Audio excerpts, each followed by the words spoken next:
عارف إنك ممكن تعيش حياتك على حاجات ما بتفكرش فيها خالص؟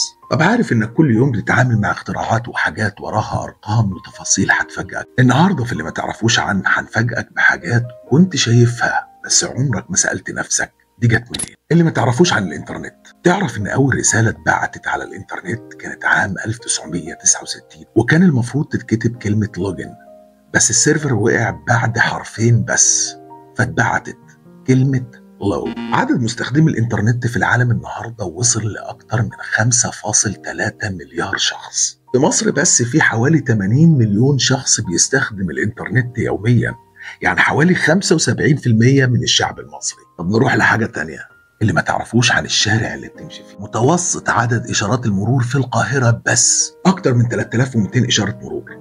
عربيات مصر بتستهلك سنويا حوالي 7 مليار لتر بنزين. القاهرة بتسجل 7 مليون عربية بتمشي كل يوم، ده غير الميكروباص والتوك توك. اللي ما تعرفوش بقى عن جسمك، قلبك بيضخ حوالي 7000 لتر دم يوميا.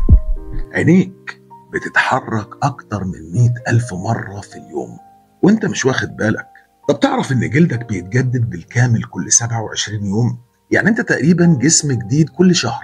طب تعال نروح للي ما تعرفوش عن الأكل. اللي ما تعرفوش عن الأكل اللي بتحبه، مثلا البطاطس المحمرة فيها أكتر من 10 مواد كيميائية بتأثر على المخ وبتخليك تدمنها. البيبسي لتر واحد منه فيه حوالي 108 جرام سكر، يعني أكتر من 20 معلقة سكر.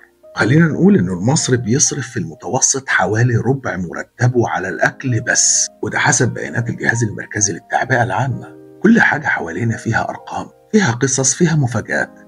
لو بصيت حواليك وركزت هتلاقي نفسك بتسأل 100,000 سؤال، وطول ما انت عايش أكيد هتعرف أكتر. وبقى اسأل نفسك كل يوم، أنا فعلا عارف ولا بس متعود؟ وسلام.